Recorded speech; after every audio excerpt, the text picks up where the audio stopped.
My religious mother-in-law told my daughter that Santa isn't real, so I told her that God isn't real.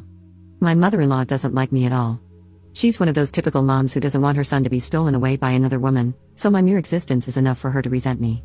It doesn't help that I don't practice her religion, and we don't plan on baptizing our children. This is a mutual decision between my husband and me.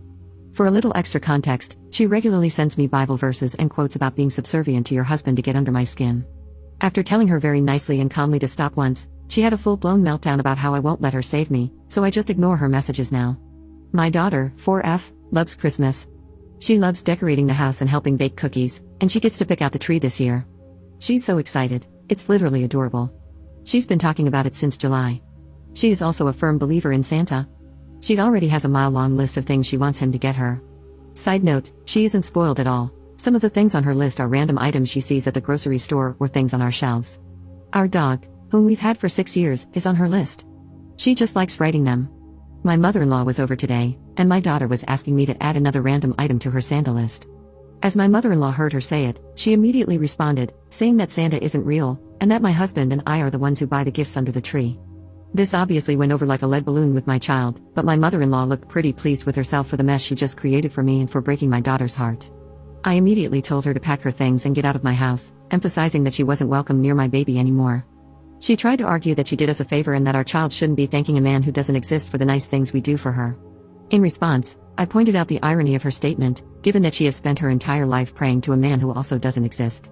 I also told her I was very sorry she let hate breed in her heart, then I slammed the door in her face. My husband is completely on my side and is devastated that his mom ruined something so special for our daughter. However, we've received a few texts and calls from his siblings who think I was out of line and that I should be apologizing to her. I'm still so angry that I can't really judge for myself if I'm in the wrong or not, but I really don't think that I am. I believe she crossed an uncrossable line, and I feel justified in not letting her have a future relationship with my daughter or any other children we might have later. I'm not looking for advice, just here to talk smack and vent. Update 1. Since the events from the last post, things have only escalated in terms of her behavior. We've maintained our stance of not letting her see our daughter, and we've had limited contact with her ourselves.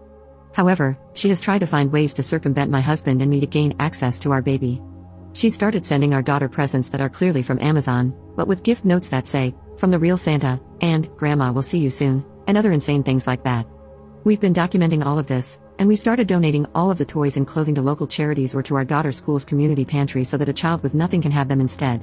We've also had my husband's sister call us and tell us his mom is on the verge of deleting herself because we took her only happiness away from her.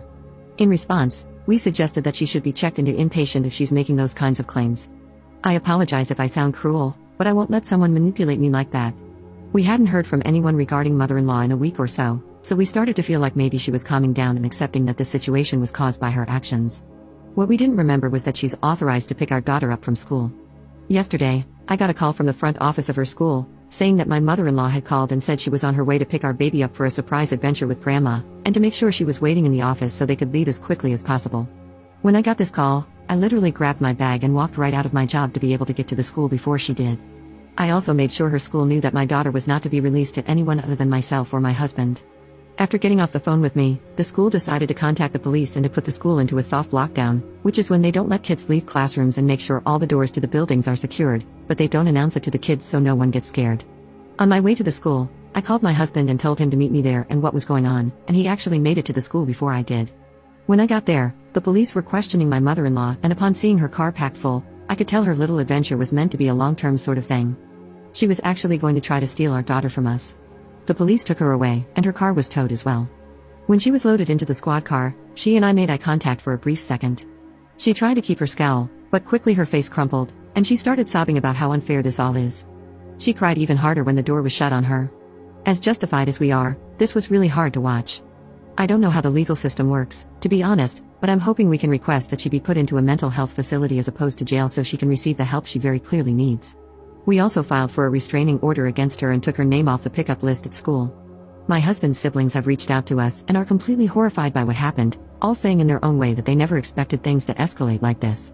While it was annoying to have it come to this before having their support, it is refreshing to have everyone on the same page about this finally. In terms of our daughter, we chose to let her finish the school day so she wouldn't know what had just happened to her.